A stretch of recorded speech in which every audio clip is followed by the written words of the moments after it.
Saudara-saudara kaum muslimin rahimakumullah, kalau ABRI masuk desa, rakyat beruntung. Kalau jaksa masuk desa, rakyat bahagia. Kalau koran masuk desa, rakyat ikut jadi cerdas. Tapi kalau judi masuk desa, rakyat kiamat. Pembangunan akan terbengkalai, roda perekonomian akan lesu. Karena mestinya orang membelanjakan uang untuk sesuatu yang dia perlukan, akhirnya dia belanjakan untuk sesuatu yang dia tidak perlukan, karena gambaran, khayalan akan mendapat keuntungan yang jauh lebih besar lagi. Padahal istilah orang-orang tua kita dulu, lebih baik makan singkong betulan daripada makan roti ngimpi. Artinya menghitung yang bukan-bukan. Itu kertas dibolak madep mulon, dibolak madep mudik, diputar sana, diputar sini, akhirnya palanya ikut muter. Kira-kira apa yang cocok? Masih belum puas, kertas dilihat, orang gila ditanyain. Sudah tahu waras, orang gila yang ditanya. Masih belum puas, nanya orang gila, tidur di kuburan. Allahu Akbar. Tidak jarang, bahkan banyak sekali orang-orang yang di dalam usaha mencapai cita-citanya terjebak dalam prinsip menghalalkan segala macam cara untuk mencapai satu tujuan. Tidak ada lagi kaedah dan norma-norma yang harus ditaatinya. Ia tidak peduli dengan halal dan haram. Ia tidak kenal hak dan batil. Ia tidak tahu mana yang boleh dan mana yang tidak boleh. Segala cara dilaksanakan asal tujuan tercapai. Maka lahirlah orang-orang yang mengambil jalan pintas dan potong kompas dalam usaha mencapai apa yang menjadi cita-cita dan tujuan dalam kehidupannya. Begitulah kita lihat dalam kehidupan ini. Yang di bawah ingin cepat naik ke atas, sementara yang di atas bertahan tidak mau turun dari tahta dan singgasananya. Maka terjadilah benturan-benturan nilai dan kepentingan. Terbentuklah klik, klan, grup, dan sindikat-sindikat yang menyerupai mafia, di mana nilai objektivitas sudah sangat sulit ditemukan. Yang celakanya lagi, lahirlah budaya jilat-menjilat, upeti, dan lain sebagainya, asal tujuan bisa tercapai. Sementara itu yang miskin ingin cepat menjadi kaya, sedang yang kaya ingin menjadi lebih kaya lagi. Kalau boleh tidak hanya sekedar dia saja yang kaya, anaknya harus kaya, cucunya tidak boleh miskin dan kere. Bahkan cucu daripada cucunya pun harus jadi orang-orang kaya. Ini keinginan yang wajar. Setiap orang tua tentu tidak ingin meninggalkan anak cucunya dalam keadaan miskin dan terlunta-lunta. Yang tidak wajar, kalau keinginan itu membuat orang lalu menghalalkan segala macam cara, menyalahgunakan fasilitas yang dimilikinya, apalagi kalau dia berada dalam satu posisi di mana seharusnya dia memberikan contoh dan keteladanan. Maka akibatnya timbullah krisis wibawa, yang dari krisis wibawa ini mengendorlah disiplin. Sesungguhnya orang lalai, orang tidak mau berdisiplin karena di mukanya, di matanya, dalam pandangannya tidak ada lagi orang yang dianggapnya berwibawa. Dan wibawa itu hilang oleh karena orang merasa tidak ada keteladanan yang patut dijadikan contoh dalam kehidupannya. Inilah sesuatu yang kurang dirasakan di zaman kita sekarang ini. Bukan kurangnya teori, bukan kurangnya segala macam kaedah dan dalil, tetapi yang kita rasakan sekarang ini kurangnya contoh dan keteladanan dari orang-orang yang seharusnya memberikan contoh dan keteladanan itu. Berangkat dari sejarah dan kehidupan Rasulullah sallallahu alaihi wasallam, keberhasilan yang beliau peroleh, salah satu dasar utamanya ialah satunya kata dan perbuatan. Tidak bermental ganda, tidak bermain minyak di atas air, tidak menggunting dalam lipatan. Lidahnya adalah hatinya, ucapannya adalah perbuatannya, dan apa yang beliau ajarkan kepada orang lain, beliaulah pelaksana pertamanya. Saudara-saudara kaum muslimin rahimakumullah. Sementara itu pada sisi lain, yang miskin ingin cepat menjadi kaya, maka ia terjebak dalam prinsip tujuan menghalalkan cara apapun saja dilaksanakan asal dia bisa segera menjadi kaya. Maka salah satu jalan yang banyak dilaksanakan orang untuk mencapai kekayaan tanpa harus peras keringat dan banting tulang seperti umumnya orang adalah melalui satu jenis permainan yang umumnya kita kenal dengan nama judi. Ada dua bentuk dan pola daripada judi. Walaupun seiring dengan kemajuan ilmu pengetahuan dan teknologi canggih, peradaban manusia semakin tinggi, maka jenis macam judi yang dimainkan oleh manusia ikut-ikut menjadi canggih. Tetapi pada umumnya ada dua jenis macam judi itu.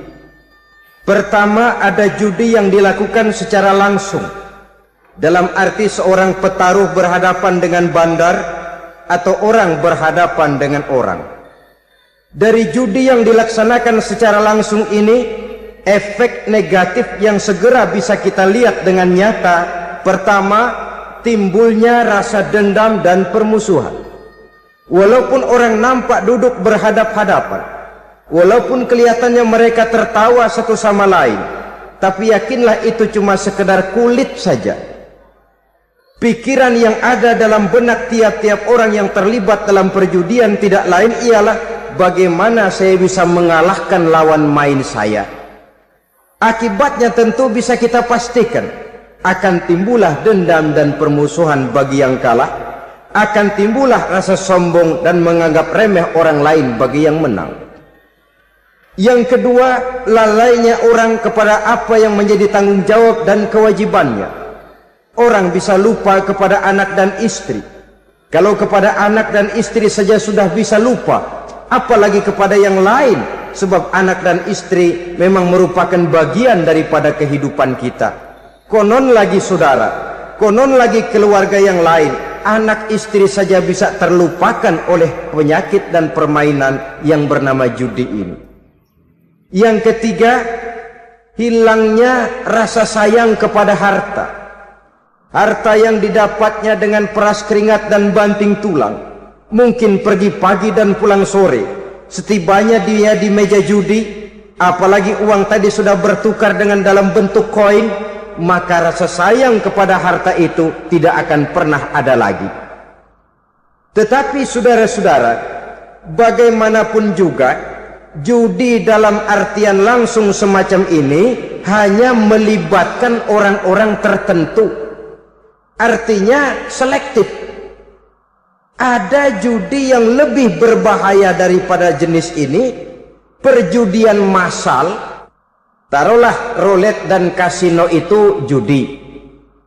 Tetapi judi jenis roulette dan kasino ini bahayanya hanya untuk orang-orang tertentu yang memang sudah mapan, kelompok elit. Masa iya bocah angon di kampung main roulette? Apa ia yang tinggal di pinggir kali kenal kasino? Ya entahlah kalau kasino Prambos ya.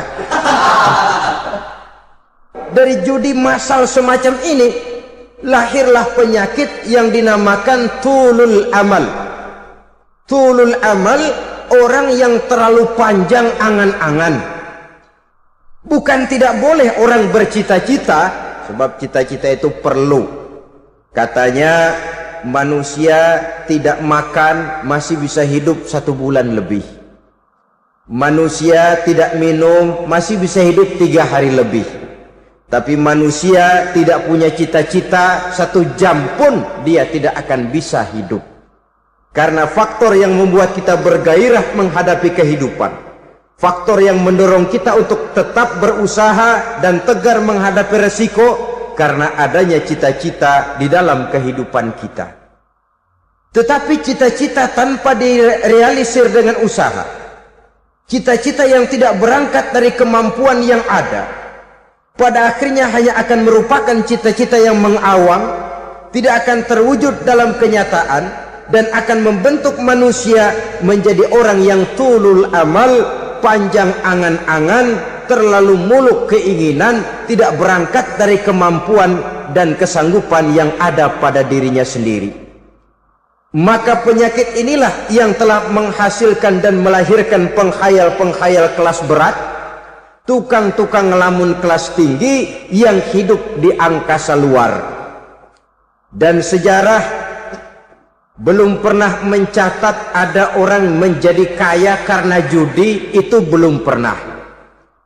Saudara lihat saja orang kaya yang namanya Adnan Khashoggi, orang kaya yang namanya Henry Ford, orang kaya yang namanya Aristotle Onassis, orang kaya yang namanya David Rockefeller. Itu seluruhnya menjadi kaya bukan karena mereka terlibat dalam perjudian, tapi karena kerja keras, peras keringat, banting tulang. Dan itu dimulai sejak mereka masih remaja. Saudara-saudara kaum muslimin rahimakumullah. Sehingga ada pepatah mengatakan, many a great man start as a newspaper boy, katanya. Banyak orang besar yang mulai pekerjaannya dengan menjual koran. Artinya berangkat dari A. Banyak pengusaha mobil yang memulai pekerjaannya dari tukang cuci mobil, tapi lalu bertahap dan tegar menghadapi kenyataan, sehingga proses demi proses dia hadapi dengan tegar, dengan tabah, dengan sabar, dengan ulet, sampai kepada membuahkan hasil. Kita ingin pintas, kayaknya mau, usahanya tidak mau, senangnya mau, peras keringatnya tidak mau. Ini tentunya akan melahirkan kontradiksi di dalam kehidupan. Maka dari jenis perjudian massal semacam ini lahirlah penyakit tulul amal, panjang angan-angan, terlalu muluk cita-cita. Bayangkan saja kalau ini terjadi secara massal, menimpa nasib rakyat kita di pedesaan yang jauh dari keramaian. Tiap hari mereka dinabobokkan oleh gambaran tentang akan diperolehnya uang dalam jumlah yang banyak, dengan angka nol yang berentet. Tiap hari mereka melihat angka-angka itu. Mereka lambat laun akan terseret dalam arus tulul amal ini. Panjang angan-angan, muluk cita-cita, hanya dengan mengandalkan meja perjudian. Akibatnya timbul penyakit yang kedua, yang ketiga, yaitu malas berusaha. Orang kalau sudah terlalu asik berkhayal, menghitung bintang di langit, malas berusaha.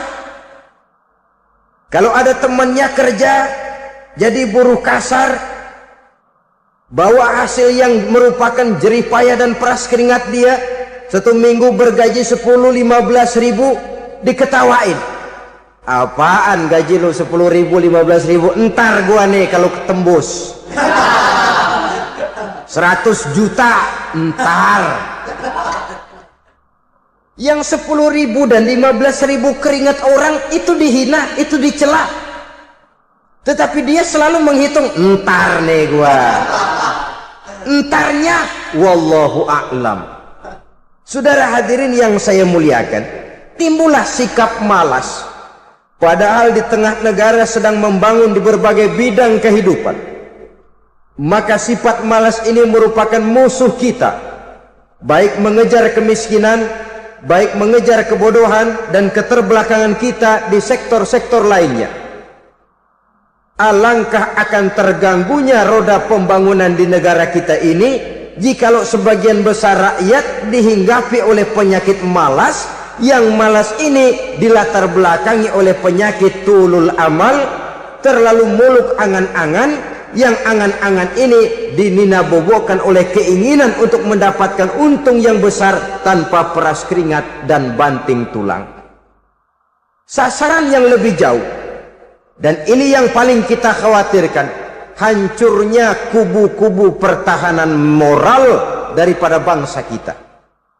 Kita sependapat bahwa lebih penting daripada membangun jembatan adalah membangun manusia yang membangun jembatan. Bahwa lebih penting daripada mengaspal jalan raya adalah membangun mental manusia yang melaksanakan pengaspalan itu. Dengan kata lain, membangun dan mempersiapkan manusia pembangunan.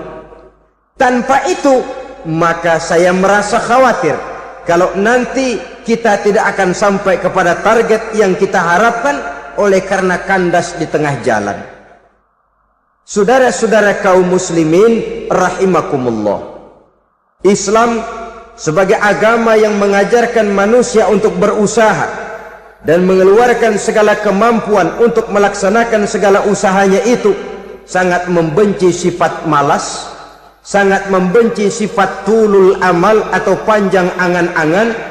Dan oleh karena judi melahirkan dua sifat itu, Islam sangat menganjurkan pengikutnya untuk menjauhi segala macam jenis perjudian, baik yang terang-terangan maupun yang dilakukan secara samar-samar, tidak ketara, judi canggih sesuai dengan canggihnya teknologi daripada manusia itu sendiri. Ini adalah penyakit yang meracuni masyarakat manusia dari sejak berpribadi, bertetangga, berumah tangga, sampai kepada berbangsa dan bernegara. Dan kasus-kasus yang timbul sudah cukup banyak, yang tidak mungkin lagi kita katakan hanya sekedar bersifat kasuistis, bersifat kasus-kasus kecil saja. Sebelum riaknya naik ke permukaan, marilah kita membuat benteng untuk masing-masing pribadi muslim memelihara dan menjaga diri, jangan terseret dalam permainan yang bernama judi, apapun bentuknya, bagaimanapun cara dan ragamnya. Karena jelas bahayanya lebih besar daripada manfaatnya. Taruhlah kita barangkali kemarin-marin hanyut dalam arus perjudian, tetapi hendaknya kita bisa mengambil pelajaran bahwa seorang mukmin adalah seorang yang apabila dia melakukan kesalahan, dia segera sadar, dijadikannya pelajaran untuk tidak diulanginya lagi pada masa-masa yang akan datang. Dengan sikap semacam itu, kita tidak lagi akan mengulangi kesalahan-kesalahan lama, dan grafik kehidupan kita dari hari ke hari akan makin menunjukkan hal-hal yang baik dan positif adanya. Saudara-saudara kaum muslimin rahimakumullah, kalau ABRI masuk desa, rakyat beruntung. Kalau jaksa masuk desa, rakyat bahagia. Kalau koran masuk desa, rakyat ikut jadi cerdas. Tapi kalau judi masuk desa, rakyat kiamat. Pembangunan akan terbengkalai, roda perekonomian akan lesu. Karena mestinya orang membelanjakan uang untuk sesuatu yang dia perlukan, akhirnya dia belanjakan untuk sesuatu yang dia tidak perlukan, karena gambaran, khayalan akan mendapat keuntungan yang jauh lebih besar lagi. Padahal istilah orang-orang tua kita dulu, lebih baik makan singkong betulan daripada makan roti ngimpi. Artinya uang yang 1.000-2.000 rupiah itu lebih baik dibelikan beras, dimasak, makan bersama anak dan istri, terasa nikmat dan halalnya, ketimbang beli kertas lalu ngelamun, menghayal, menghitung yang bukan-bukan. Itu kertas dibolak madep mulon, dibolak madep mudik, diputar sana, diputar sini, akhirnya palanya ikut muter. Kira-kira apa yang cocok? Masih belum puas, kertas dilihat, orang gila ditanyain. Sudah tahu waras, orang gila yang ditanya. Masih belum puas, nanya orang gila, tidur di kuburan. Allahu Akbar. Padahal di rumahnya tempat tidurnya empuk, anget, nggak ada nyamuk. Kuburan, tidur di kuburan. Dampak-dampak negatif yang semacam ini pada gilirannya mau atau tidak mau akan menyeberang kepada garis akidah, membahayakan dan mengancam nilai-nilai tauhid yang kita miliki. Sudah kertas dibolak-balik tidak puas, orang gila ditanya. Orang gila ditanya belum maram, tidur di kuburan. Barangkali ada bisikan.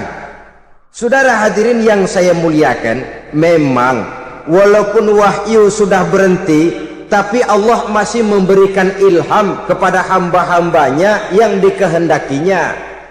Tetapi ilham itu bentuknya positif. Kalau saudara pagi-pagi berniat, tahu-tahu datang pikiran nanti malam mau ngaji, itu namanya ilham.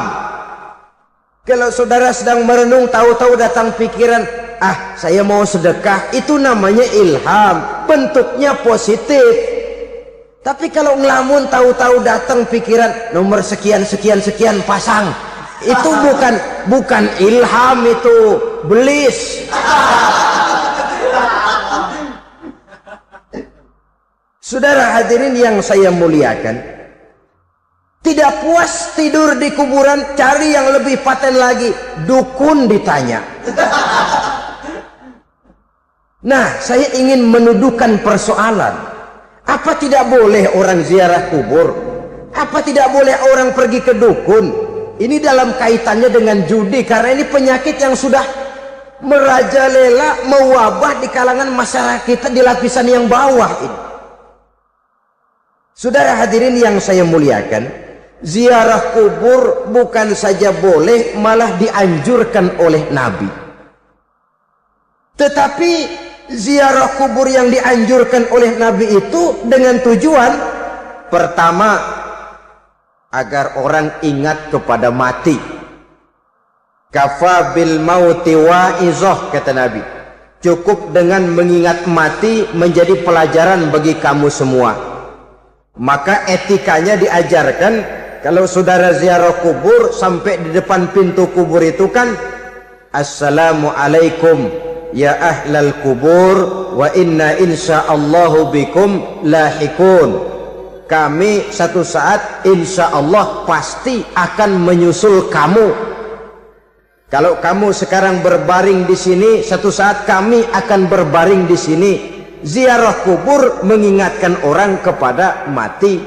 Orang yang ingat kepada mati, gaya hidupnya lain dengan orang yang tidak ingat mati.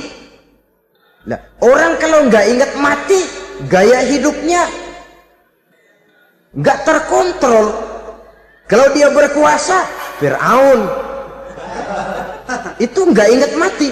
Kalau dia kaya, Korun. Sudah gambarannya nggak merupakan gambaran-gambaran yang baik. Orang yang ingat mati, dia berkuasa, dia berlaku adil. Suatu saat saya akan mati dan ini akan dimintakan pertanggungan jawab. Orang kaya ingat mati, dia akan jadi pemurah. Kenapa? Kalau saya diberikan ilmu, pertanyaan akhirat cuma satu, ilmumu kau amalkan untuk apa? Kalau saya diberikan umur panjang, pertanyaan akhirat cuma satu, umurmu kau habiskan di mana? Tapi jikalau saya diberikan harta, pertanyaan akhirat ada dua, hartamu kau dapat dari mana, kau belanjakan kemana? Depannya ditanya, belakangnya ditanya, dapat dari mana, dibelanjain kemana? Sebab dua-duanya berkaitan dengan kegiatan. Kadang-kadang dapatnya dari jalan yang baik, tapi keluarnya ke tempat yang tidak baik, itu pun tidak betul. Atau dapatnya dari yang tidak baik tapi dibelanjakan untuk yang baik, itu pun tidak bisa diterima. Oleh karenanya, dengan mengingat mati, gaya hidup seseorang jadi terkontrol karenanya. Yang kedua, dianjurkan kita untuk berziarah kubur itu mendoakan orang-orang yang sudah meninggal. Mal mayyitu fi qabrihi illa kal gharikil mutaghawis, kata Nabi. Orang yang sudah meninggal itu di alam barzakhnya adalah seperti orang yang tenggelam di lautan, menunggu doa dari keluarganya yang masih hidup. Apakah itu anaknya, kemenakannya, cucunya, dan lain sebagainya. Adapun yang kalau kita ziarahi itu kuburnya orang-orang yang kita tahu merupakan orang soleh, orang yang berjiwa bersih, yang kita kenal ketakwaannya kepada Allah Subhanahu wa ta'ala, tidak ada salahnya kita bertabarruk, asal jangan dengan satu keyakinan bahwa dia secara mandiri bisa mendoakan kita. Dia hanya bisa melakukan itu hanya dengan izin Allah. Nah, umumnya orang kalau sudah ziarah ke kubur-kubur keramat itu Allahnya kelupaan. Itu yang dikhawatirkan merusak dan mengganggu akidah. Sehingga di awal-awal perkembangan Islam, Nabi pernah melarang orang ziarah kubur itu. Ini bisa kita simak dari hadis, kuntu nahaitukum an ziyaratil qabri fazuruha. Dahulu aku pernah melarang kamu untuk ziarah kubur. Adapun sekarang kalau mau ziarah, ziarahlah kamu. Kata-kata dulu aku pernah melarang kamu itu menggambarkan bahwa pada permulaan perkembangan Islam, nilai keimanan para sahabat masih rapuh, masih lemah, masih memerlukan pembinaan. Sehingga kalau mereka sering ke kubur, dikhawatirkan mereka minta kepada kubur. Nah, tetapi tatkala nilai keimanannya sudah mapan, sudah kuat, kata Rasul, fazuruha. Adapun sekarang kalau mau pergi berziarah, ziarahlah kamu.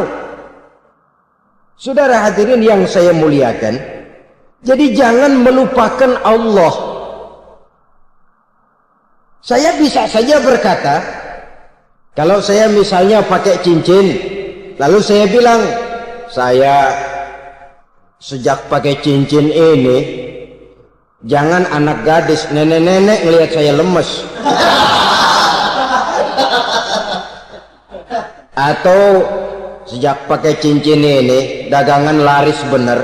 Cincin itu yang menggelincirkan akidah. Untuk tidak tergelincir, orang harus tidak melupakan Allah. Dia bisa berkata, alhamdulillah, Allah memberikan keistimewaan kepada batu cincin saya. Batu cincinnya tidak apa-apa, Allah yang memberikan keistimewaan. Ini dalam bentuk yang langsung. Dalam bentuk yang tidak langsung kita bisa lihat, misalnya kalau petani ditanya, oh ini bisa panen besar ini rahasianya apa Pak? Oh, pupuk urea. Pupuk urea. Nah, Allah nomor 16. Seorang petani yang baik keimanannya, dia akan berkata, kami bisa panen besar karena izin Allah. Lah, kalau pupuknya mah pakai pupuk urea, izin Allahnya dulu, baru kemudian pupuknya nyusul. Jadi sebenarnya bukan cuma pergi ke dukun yang bisa merusak keimanan, pergi ke dokter juga bisa loh merusak keimanan. Kalau berkeyakinan bahwa dokter itulah yang memberikan sembuh, kenapa akidah saudara tidak tergelincir karenanya? Dokter hanya memberikan obat dan resep, sembuh itu datangnya dari Allah. Ini yang diungkapkan lewat lisan Nabi Ibrahim alaihissalam, wa idza maridtu fahuwa yashfini. Apabila aku sakit, dialah Allah yang memberikan sembuh. Memberikan sembuh. Jangan juga menyalahartikan ayat ini. Ada ayat begini sakit terus nekat. Udah nggak usah berobat dah, memang penyakit dari Tuhan, ntar waktunya baik ya baik ya. Udah ampek terus dah. Orang yang berobat saja belum tentu sembuh, apalagi yang tidak berobat. Sama juga orang nggak sembahyang kita ajakin ngotot, lo juga yang sembahyang belum tentu masuk surga katanya. Lah yang sembahyang belum tentu masuk surga, bagaimana congoran lo yang nggak sembahyang?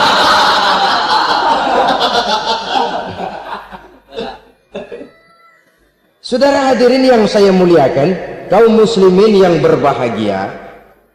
Jadi dengan demikian, maka jangan menghilangkan Allah. Kita, ajaran pokok dalam Islam adalah ajaran tentang tauhid.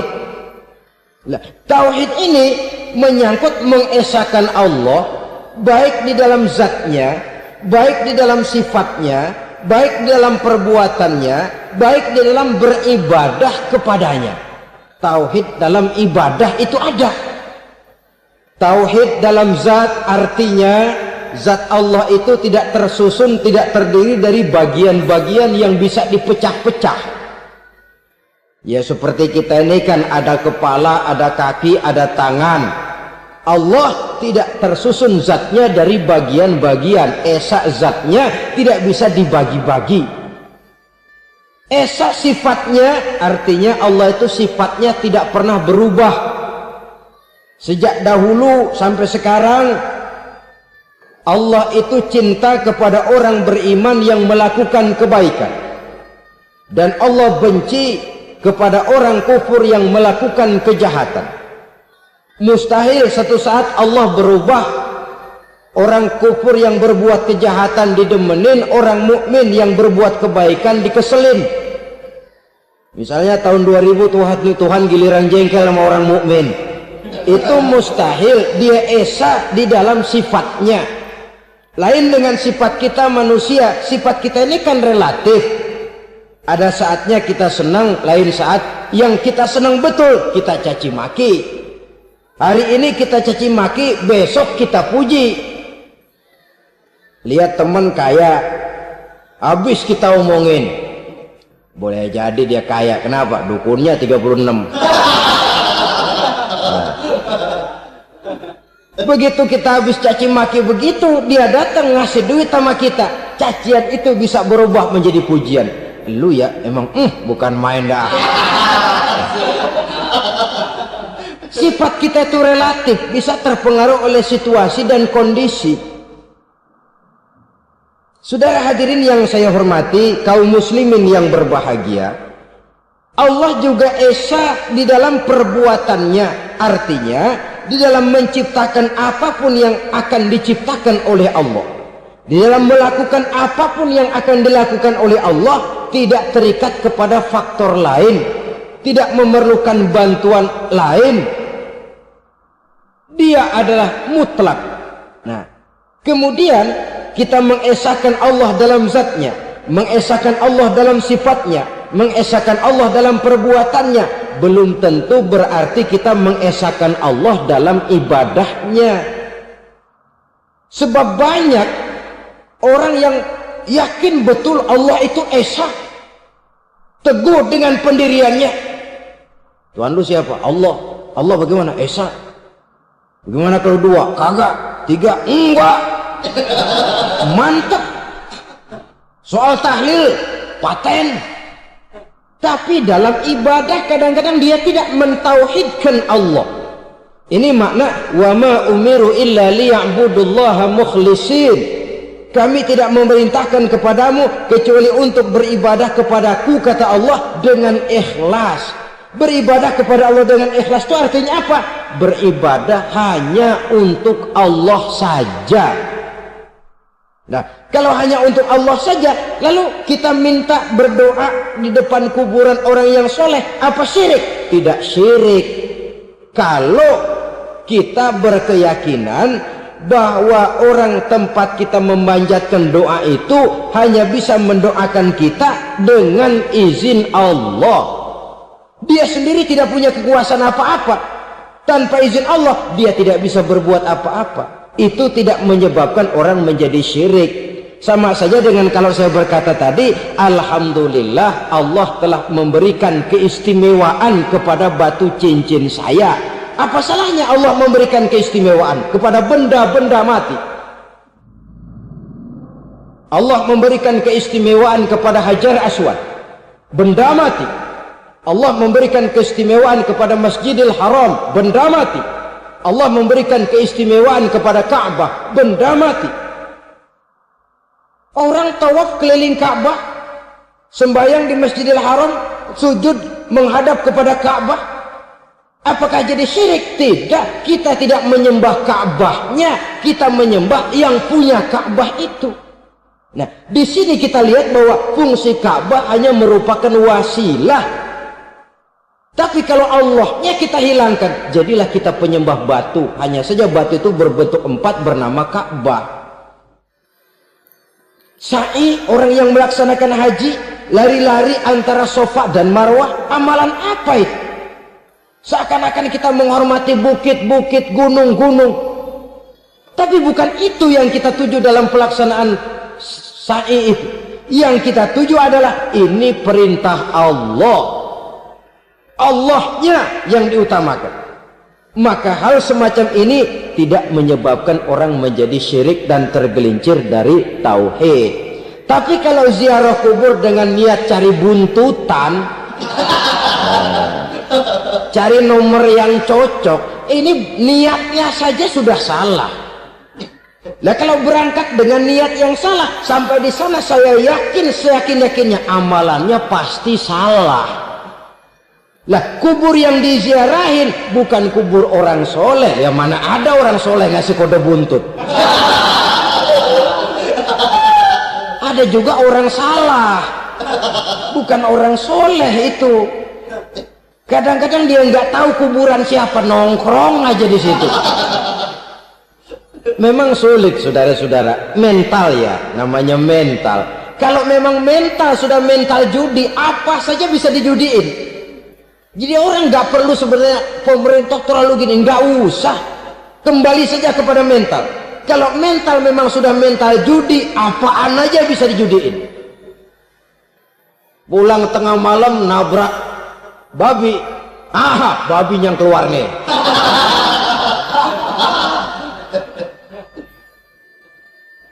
Mobil lewat, nomornya bisa dijudiin. Bajai lewat, bajai bisa dijudiin. Mental. Kalau memang mental sudah mental judi, apapun saja bisa dijudikan. Saudara hadirin yang saya muliakan, lalu bagaimana dengan dukun?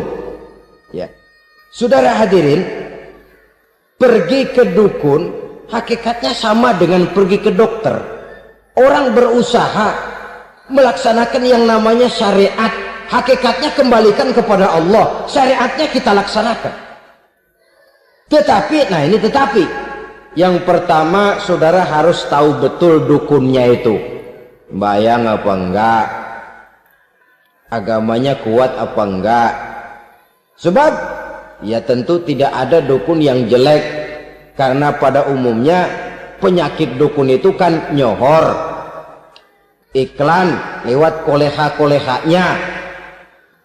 Kita bisul kecil datang, kita dukun, ini si kecil kemarin bisul kayak kelapa 5 menit baik. 5 menit padahal kemarin kagak ada yang datang. Diolah sedemikian rupa supaya orang mantap. Jadi jangan asal sembarangan. Kadang-kadang lihat potongan dukunnya aja kita ngeri. Mukanya sudah kremot, nggak pernah tersentuh air wudhu. Jangankan air wudhu, mandi aja jarang.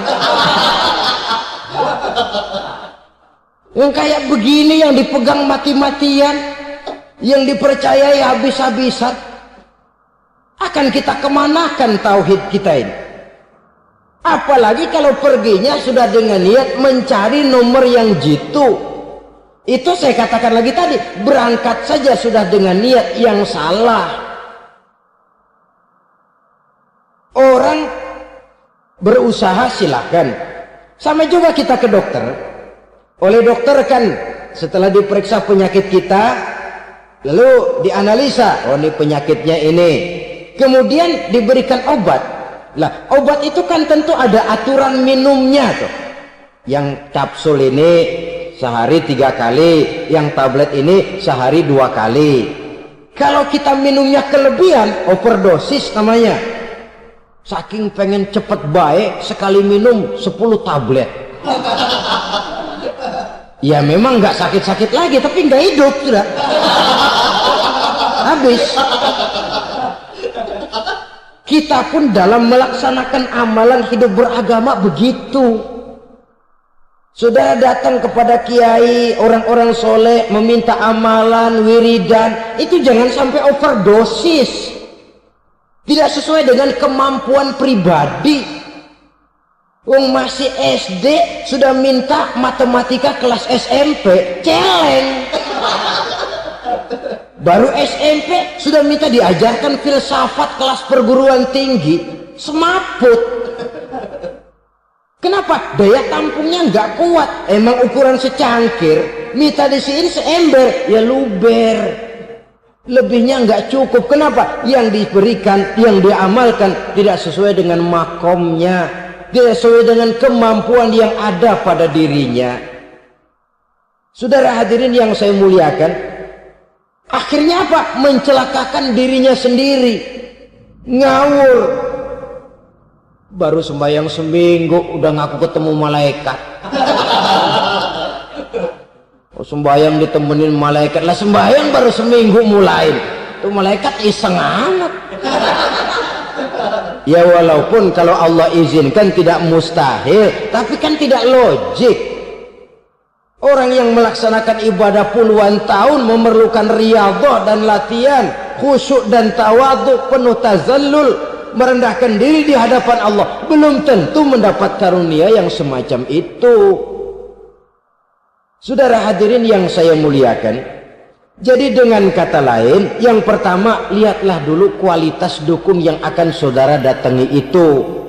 Ini kualitas black apa kualitas white? Aspal apa cat putih? Sehingga jangan sampai kita salah pilih. Sebab biasanya orang kalau sudah hanyut di kali, rumput pun dia pegangin. Dia tahu kalau rumput tidak akan bisa menahan bobot badannya, tapi karena posisinya posisi terjepit, rumput pun dia pegang.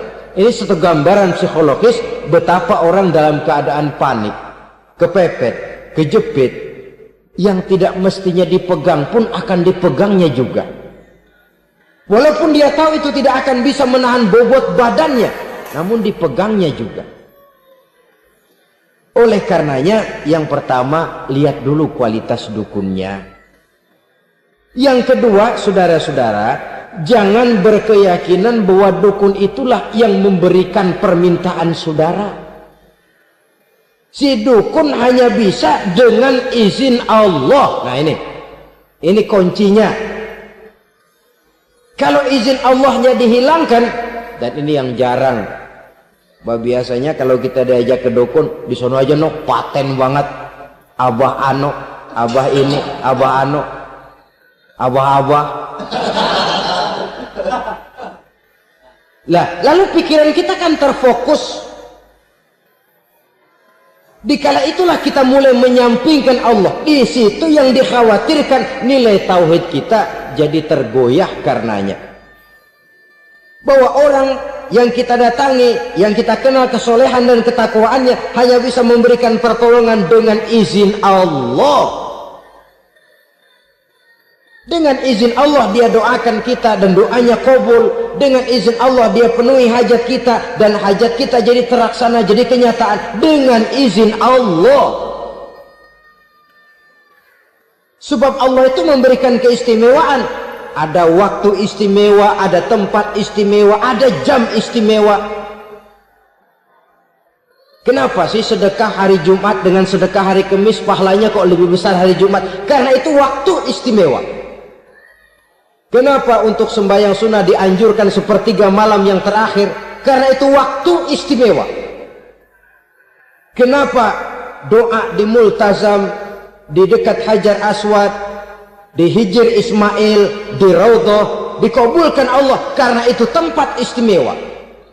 Memang kadang-kadang ada orang berkata, kalau mau berdoa kenapa mesti di kuburan wali? Di rumah juga berdoa, Tuhan dengar. Betul,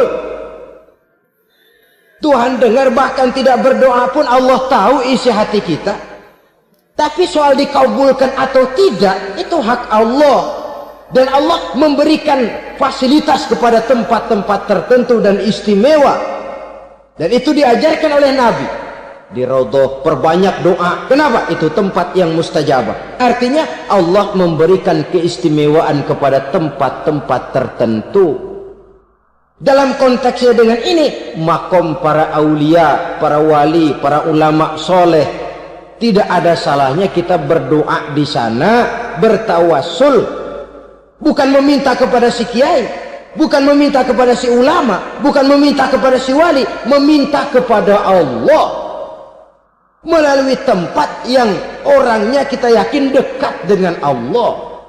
Walaupun Allah tidak memerlukan perantara, itu jelas. Allah tidak memerlukan calo, memang. Tapi Allah menyediakan waktu dan tempat-tempat istimewa, itu harus kita manfaatkan untuk mendekatkan diri dan berdoa kepadanya. Saudara-saudara kaum muslimin rahimakumullah, saya kembali dalam konteksnya dengan dukun yang akhir-akhir ini jadi populer karena merajalelanya judi sampai kepada desa-desa, pedesaan-pedesaan terpencil, yang akibatnya menjauhkan orang dari nilai tauhid. Padahal benar kalau orang berkata kadzabal munajjimun walau sodaku, tukang-tukang ramal itu bohong walaupun benar. Kalaupun betul, kebetulan. Itu maksudnya bohong walaupun betul, betulnya betul kebetulan. Maka para remaja itu biasanya gemar kepada membaca bintang Anda minggu ini, kan begitu toh? Apa Aries, apa Virgo, apa Leo dan sebagainya, dan itu memang menarik untuk dibaca. Rezeki sebelah kulon, asmara anget. Saudara hadirin, hal yang semacam ini boleh saja untuk dibaca, tapi tidak untuk diyakini kebenarannya. Boleh saja untuk dibaca, tapi tidak untuk diyakini kebenarannya. Karena meyakini kebenarannya sama saja dengan mendahului Allah. Dan itu bisa menggelincirkan nilai-nilai tauhid kita. Tauhid dalam ibadah, saya katakan tadi, menyembah hanya kepada Allah, bermohon hanya kepada Allah dengan menggunakan fasilitas-fasilitas yang disediakan oleh Allah, baik berupa waktu maupun tempat-tempat tertentu dan orang-orang. Ya, kalau waktu dan tempat saja ada yang diberikan keistimewaan oleh Allah, padahal tempat itu benda mati, apalagi manusia yang merupakan makhluk hidup. Saudara hadirin yang saya muliakan, saudara-saudara kaum muslimin yang berbahagia, sehingga dengan demikian kita tetap menjaga nilai-nilai akidah, dan dengan ini syariat kita laksanakan tanpa membuang hakikat. Sebab hakikat tanpa syariat itu kosong, syariat tanpa hakikat juga tidak ada tujuan. Yang penting hati bersih, nggak sembahyang nggak apa-apa. Mana bisa begitu, Mas? Kalau memang hati bersih nggak usah sembahyang nggak apa-apa. Nabi Muhammad dulu berhenti dong sembahyang. Sebab beliau orang yang hatinya paling bersih. Nah, orang yang hatinya paling bersih saja sembahyang yang nggak berhenti, masa kita lalu mau berhenti? Yang penting kan kita bisa dekat dengan Allah melalui perasaan, banyak-banyak ingat. Apa itu sembahyang? Macam-macam. Itu hakikat saja tanpa syariat, ya tidak bisa. Syariat saja tanpa hakikat juga gerak lahir yang tanpa roh namanya. Kita melakukan sholat tapi kita tidak tahu untuk apa kita sholat dan kenapa kita sholat dan siapa yang kita sembah di dalam kita sholat. Sehingga dengan demikian keduanya tidak bisa terpisahkan satu sama lain, seperti halnya kulit dan isi. Barangkali pernah saya ingatkan, kulit penting, isi pun juga penting. Hakikat penting, syariat juga penting. Dan kita jangan salah mengartikan, terjebak dalam ucapan-ucapan yang masih memerlukan penafsiran, sehingga lalu kita cenderung mendiskreditkan dan menjelekkan para wali. Misalnya ada ucapannya Syekh Abdul Qadir Jailani yang berkata begini: barang siapa yang masuk ke rumahku lalu ia memakan makananku, maka ia akan masuk surga. Ini kalau ucapan ini dipahami secara apa adanya, ya jelas orang bisa tergelincir. Tapi kalau ditafsirkan secara betul, siapa yang masuk ke dalam rumahku? Di mana rumah Syekh Abdul Qadir? Di mana umumnya rumah para wali? Di masjid. Jadi siapa yang masuk ke dalam rumahku? Masjid. Lah kalau sudah di dalam masjid, makanannya apa? Getuk. Tentu saja tidak. Kalau sudah di masjid itu ya makanannya ya wirid, zikir, tahajud, baca Quran, paling kurang iktikaf. Jadi siapa yang masuk ke masjid lalu dia sujud, wirid, zikir, ya jelas saja surga. Jangan membaca ucapan ini dan terus rame-rame nyari bekas rumah Syekh Abdul Qadir. Rame-rame masuk ya rumah kecil. Saudara hadirin, kita terlalu terpaku kepada materi ucapan dan melupakan filsafat daripada ucapan itu sendiri. Dalam kondisi yang sedemikian, sangat boleh jadi orang lalu tergelincir karenanya. Oleh karena itulah saudara-saudara, saya kembali kepada satu prinsip. Bahwa sebenarnya dengan tidak perlu menyalahkan pihak-pihak lain, mari kita kembali kepada sikap mental kita sebagai muslim. Kalau mental memang sudah mental penjudi, apapun bisa dijudikan. Tapi kalau mental itu tidak ada, walaupun di kiri kanan dan depan belakang banyak dibuka tempat-tempat perjudian, saya yakin kita akan mampu menahan dan menjaga diri. Sikap mental inilah yang memerlukan pembinaan dari kita semua. Sehingga dengan demikian kita akan menjadi pribadi-pribadi yang bisa bertahan dari segala gempuran-gempuran yang datang dari luar karena adanya prinsip ketahanan mental itu tadi. Sekali lagi saya ingatkan bahwa judi selamanya tidak akan pernah mendatangkan kebahagiaan. Judi tidak akan membuat orang menjadi kaya. Judi tidak akan membuat orang makin akrab berteman dan bersaudara. Yang jelas, judi melahirkan permusuhan dan dendam, membangkitkan rasa malas, memuluhkan angan-angan tanpa mau peras keringat dan banting tulang, melalaikan orang dari tanggung jawab dan kewajibannya, membuat ia lupa kepada anak, istri dan seluruh keluarganya, dan pada akhirnya dia akan terjebak dalam satu permainan yang makin menjauhkan dia dari proses kesadarannya sebagai manusia. Sebagai uraian penutup, marilah kita renungi firman Allah dalam Al-Baqarah ayat 208. A'udzubillahi minasyaitonir rajim. Ya ayyuhalladzina amanu dukhulu fis silmi kafah wa la tattabi'u khutuwatis syaitan innahu lakum aduwwum mubin. Hai orang-orang yang beriman, masuklah kamu ke dalam keselamatan, masuklah kamu ke dalam Islam secara keseluruhan. Jangan kamu mengikuti jejak-jejak setan, karena setan adalah musuhmu yang nyata dan jelas. Judi termasuk jejak-jejak yang ditinggalkan oleh setan untuk diikuti oleh kita agar kita mendapatkan kesengsaraan baik di dunia, lebih-lebih di akhirat nanti. Semoga Allah selamatkan kita, Allah selamatkan seluruh bangsa kita dari penyakit-penyakit judi yang melahirkan efek-efek negatif dalam kehidupan. Terima kasih atas perhatian saudara. Mohon maaf.